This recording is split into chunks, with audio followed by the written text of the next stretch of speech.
రాజన్న సిరిసిల్ల జిల్లాకు చెందిన చేనేత కళాకారుడు మరో అద్భుత కళాఖండాన్ని సృష్టించారు.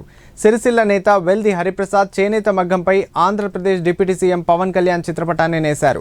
అంతేకాకుండా చేనేత వృత్తి ఉట్టిపడేలా చిన్న మగ్గాన్ని తయారు చేసి దానిపై తాను మగ్గంపై నేసిన పవన్ కళ్యాణ్ ఫోటో ఉన్న వస్త్రాన్ని ఉంచి జ్ఞాపికను తయారు చేశారు. ఈ మగ్గం జ్ఞాపికను 5 రోజులు శ్రమించి తయారు చేసి ఔరా అనిపించారు. హరిప్రసాద్ గతంలో కూడా వివిధ కళాఖండాలను తయారు చేశాడు. ఇటీవల అయోధ్య రామాలయానికి చీరపై శ్రీ రాములవారి రూపాన్ని రామాయణం ఇతివృత్తాలు వచ్చే విధంగా నేసి బండి సంజయ్ చేతుల మీదుగా ఈ చీరను ఆవిష్కరించాడు.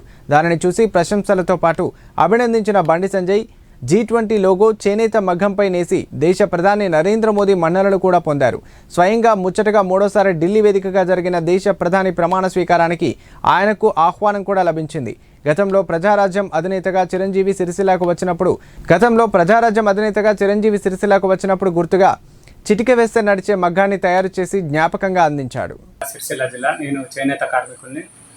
నేతలో అగ్గిపెట్టెలో ఇమిడే చీర, దబనంలో దూరే చీర, అంతేకాకుండా బుల్లి మరమగ్గాలు ఎన్నో తయారు చేసి ఇక్కడ నుండి ఢిల్లీ దాకా కూడా జ్ఞాపకాలుగా అందించడం జరిగింది. G20 లోగో కూడా తయారు చేసి దేశ ప్రధాని మన్ననలను కూడా పొందినాను. మొన్న కూడా ప్రధానమంత్రి 3వసారి ప్రమాణ స్వీకారాన్ని కూడా మన తెలంగాణ తరఫున నేను కూడా వెళ్ళి రావడం జరిగింది.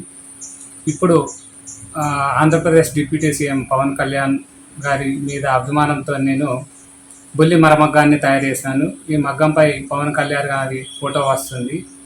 దీన్ని నాకు అవకాశం కల్పిస్తే సార్ గారికి అందిస్తాను. గతంలో కూడా చిరంజీవి గారు సిరిసిల్లకు వచ్చినప్పుడు ప్రజారాజ్యం పార్టీ తరఫున బుల్లి మరమగ్గం తయారు చేసి అది చిటిక వేస్తే నడిచే విధంగా తయారు చేసి అందించడం జరిగింది. దాన్ని చూసి ఆశ్చర్యంతో పాటు అభినందించడం కూడా జరిగింది.